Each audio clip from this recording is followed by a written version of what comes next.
जय संविधान, जय भीम, महात्मा गांधी की जय, गोडसे मुर्दाबाद।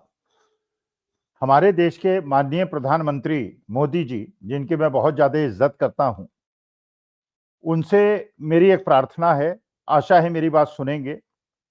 हमारे देश में बड़े बड़े लोग प्रधानमंत्री हुए हैं, पंडित जवाहरलाल नेहरू, लाल बहादुर शास्त्री, राजीव गांधी, इंदिरा गांधी जैसे ऐसे महान, डॉक्टर मनमोहन सिंह, अटल बिहारी वाजपेयी, और उसी पद पे माननीय मोदी जी आप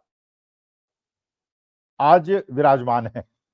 मैं आपसे एक निवेदन करना चाहता हूं। देखिए, हमारे मैनेजमेंट साइंस में ये कहा जाता है, हर आदमी के गुण अलग अलग होते हैं और गुण दोष होते हैं, कमजोरियां होती हैं, मजबूतियां होती हैं, और हर जॉब के एक प्रोफाइल होता है, उसकी एक आवश्यकताएं होती हैं, उसकी एक अहर्तताएं होती हैं। जैसे मान लीजिए आपको बाउंसर रखना है।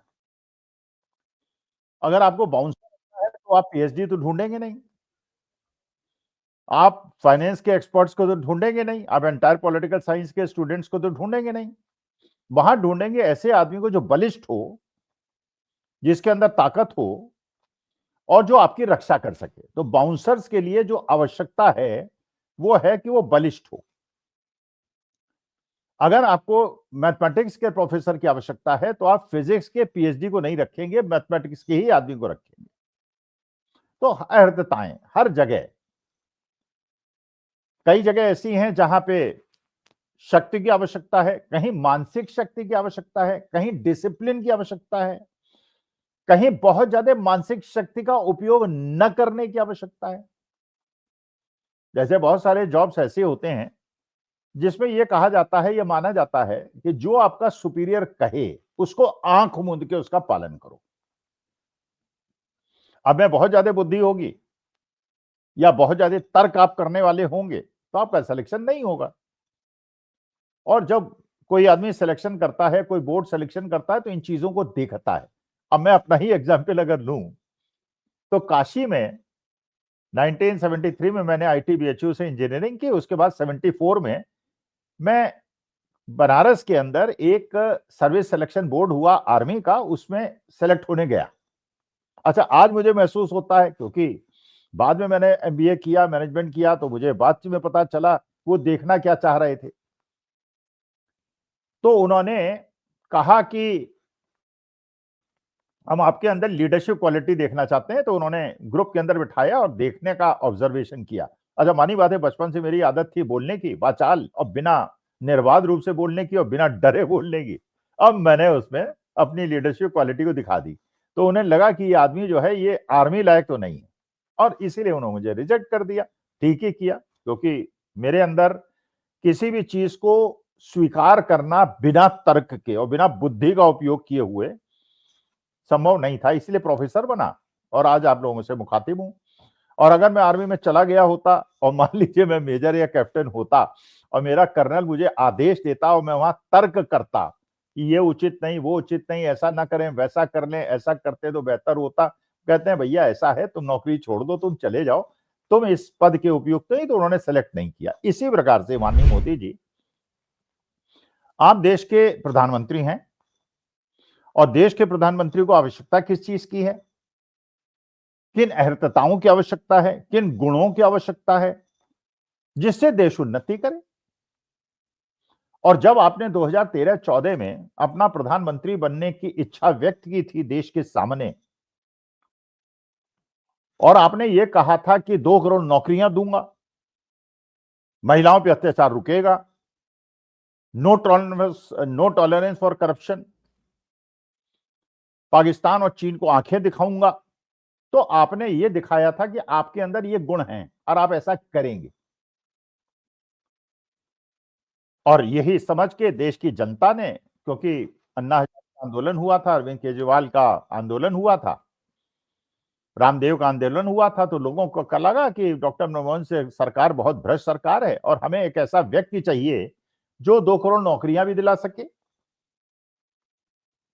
जो महिलाओं पे अत्याचार भी रुका सके, जो पाकिस्तान और चीन को आंखें दिखा सके। इसलिए आपको देश का प्रधानमंत्री और 15 लाख रुपए आपने कहा ही था कि हर व्यक्ति को दे देंगे, तो लोगों ने आपको प्रधानमंत्री बना दिया। तो आपने जो अपने गुण बताए, जैसे आप इंटरव्यू में जाएं और आप कहें कि मैं ये कर दूंगा और मेरे पास के सूत्र हैं, तो आपको सेलेक्ट कर लिया गया। अब सेलेक्ट हो गए आप, लेकिन आपने जो कहा था वास्तविकता में तो आपके गुण कुछ अलग हैं। जो आपने कहा था वो तो थे नहीं। अब 11 साल हो गए, 2 करोड़ नौकरियों की आप बात नहीं करते, 15 लाख के बारे में अमित शाह साहब ने कह दिया, वो तो जुमला था। महिलाओं पे अत्याचार होता है तो महिलाओं पे अत्याचार करने वाले निर्बाध रूप से घूमते हैं, और जिन महिलाओं पे अत्याचार होता है उनपे केस ठोक दिए जाते हैं। आपने कहा था कि करप्शन नहीं करूंगा, ना खाऊंगा ना खाने दूंगा, और वास्तविकता यह है कि जितने भी करप्ट लोग अपोजिशन के अंदर थे, खास तौर पे करप्ट लोग, ईमानदार नहीं, जो करप्ट थे, उनको आपने चिन्हित किया, आपकी पार्टी ने चिन्हित किया, उन्हें बदनाम किया, उनके खिलाफ पैम्फलेट्स निकाले, चाहे हेमंत विश्व शर्मा हो, चाहे अजीत पवार हो, चाहे शुभेंदु अधिकारी हो, चाहे अशोक चौहान हो।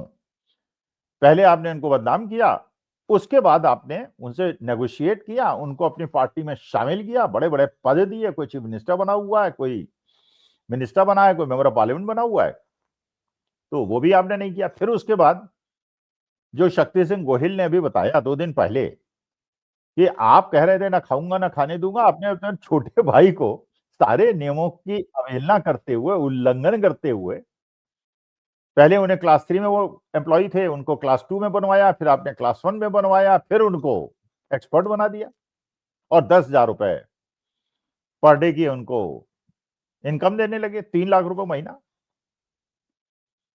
तो सारे जो आपने वादे किए थे, जो आपने कहा था कि आपके अंदर गुण है जिसके आधार पे आपको प्रधानमंत्री बनाया गया था, तो अच्छा, अब आप धीरे धीरे वो गुण दिखा रहे हैं जिसकी आवश्यकता ही नहीं देश के प्रधानमंत्री को है। आप काशी चले जाते हैं, वहां अपना कोई दूसरा रूप धर लेते हैं। अभी आप सोमनाथ गए, वहां आपने डमरू बजाने शुरू कर दिए। अब देश के प्रधानमंत्री को डमरू बजा, अच्छा, ये भी लोगों ने नोट किया कि आप दोनों हाथ से डमरू बजा देते हैं। अब जैसे महादेव के बारे में, मैं तो काशी का हूं, काशी में पढ़ा हूं, तो महादेव के बारे में ये तो देखा है, एक हाथ से डमरू बनाते हैं, आप तो दोनों हाथ से डमरू बजा रहे थे। आपकी कार के सामने 3 अलग अलग आपकी फोटो लगी थी, अलग अलग पोजेस पे। तो वो गुण तो प्रधानमंत्री में उतनी ज्यादा होनी आवश्यक नहीं है। तो असली मुद्दे जो आपने कहे थे कि आप सॉल्व करेंगे, जिसकी अर्थताएं आपके पास हैं, वो तो दिखाई पड़ी नहीं। आप रूप बदल लेते हैं महाराज, और ये रूप की आवश्यकता कहां पे है? मान लीजिए आप किसी काशी विश्वनाथ टेम्पल के महंत होते, या आप अयोध्या श्री राम, भव्य श्री राम मंदिर के महंत होते, या सोमनाथ टेम्पल के महंत होते, तो ये रूप अच्छा लगता, लोगों को लगता कि एक महंत के ऊपर, एक वहां के मठाधीश के ऊपर ये रूप, जैसे हमारे योगी आदित्यनाथ हैं, गेरुआ वस्त्र पहनते हैं, चाहे वो संतों वाली और वो वाले गुण उनके अंदर ना हो, लेकिन क्योंकि महंत हैं, क्योंकि गोरखपुर पीठ के और गोरक्षा पीठ के महंत हैं, इसलिए मेल खाता है, आपका मेल नहीं खाता। तो मेरा तो आपसे ये निवेदन है कि आप कृपा करके, क्योंकि राष्ट्र, आप ये कहते हैं कि आप राष्ट्र की बात सोचते हैं, आप देश को प्यार करते हैं, तो अगर आप देश को प्यार करते हैं तो मेरा आपसे निवेदन है, बड़ा छोटा सा निवेदन है, कि क्योंकि आपने जो गुण जनता को बताए थे, जिन पे आज के तारीख में ना तो आप बात करने को तैयार हैं, ना गोदी मीडिया बात करने को तैयार है। गोदी मीडिया भी हिंदू मुसलमान में लोगों को उलझाता है। अरे आपके नेशनल सिक्योरिटी एडवाइजर, जिनका काम है नेशनल सिक्योरिटी को देखना और देश को एकजुट करना और बाहरी शक्तियों से बचाना, बांग्लादेश के अंदर हिंदुओं पे अत्याचार हो रहा है, वो भी चुप हैं, आप भी चुप हैं। डोनाल्ड ट्रंप रोज कुछ ना कुछ अपमान भारत का कर रहा है, वो भी चुप है, आप भी चुप हैं। उनका कनाडा जाना बंधित है, आपके मित्र जो राष्ट्रीय सेठ हैं उनका अमेरिका जाना बंधित है, क्योंकि कोर्ट ने सम्मन इश्यू किए हुए हैं, आप भी चुप हैं, वो भी चुप हैं। और वो अब देश के युवाओं को भड़का रहे हैं कि 1000 साल पहले सोमनाथ टेम्पल पे जो हुआ, उसके लिए बच्चे लड़ने पे उतर आए और उग्र हो जाएं, जबकि उनके खुद के बच्चे विदेश में रहते हैं और हजारों करोड़ में खेलते हैं। आपके गृह मंत्री जो अमित शाह साहब हैं, उनके बेटे हजारों करोड़ में खेलते हैं, पहले बीसीसीआई के प्रेसिडेंट थे, अब वो आईसीसी के चेयरमैन है। आपके सारे मंत्री जो है बड़े, और हमारे देश के जो मध्यम और गरीब वर्ग के बच्चे हैं, उनको हिंदू मुसलमान करके उनको उत्तेजित करते हैं और उनका जिंदगी तबाह करने की कोशिश करते हैं। तो देखिए, राष्ट्रहित में, क्योंकि मुझे लगता है कि आप शायद देश को प्यार करते हैं, अगर आप देश को प्यार करते हैं तो मेरा आपसे एक करबद्ध निवेदन है, क्योंकि जो आपने गुण बताए थे वो तो आप में दिखाई पड़े नहीं, बल्कि अब तो उसमें बात ही नहीं करना चाहते आप। तो जो गुण आपके अंदर हैं और जिसमें आप राष्ट्र की सेवा कर सकते हैं और धर्म की सेवा कर सकते हैं, तो आप किसी मंदिर के महंत बन जाएं, तो सोमनाथ के बन जाएं, द्वारका पीठ के बन जाएं, काशी के बन जाएं, अयोध्या के बन जाएं, लेकिन कृपा करके मंत्री ये प्रधानमंत्री पद छोड़ दें। देश पे आपका बहुत एहसान होगा। और मैं, क्योंकि मैं धार्मिक व्यक्ति हूं, शुद्ध सनातनी व्यक्ति हूं, तो जब आप वहां पे डमरू बजाएंगे और माथे पे और अपना इधर उधर कुछ करेंगे तो मुझे अच्छा लगेगा, लेकिन प्रधानमंत्री पद के लिए जो आप कर रहे हैं ये शोभा नहीं देता, और उससे मुझे लगता है गुण आपके कुछ और हैं और बैठे कहीं आप और कुछ हैं। नमस्कार, धन्यवाद और प्रणाम।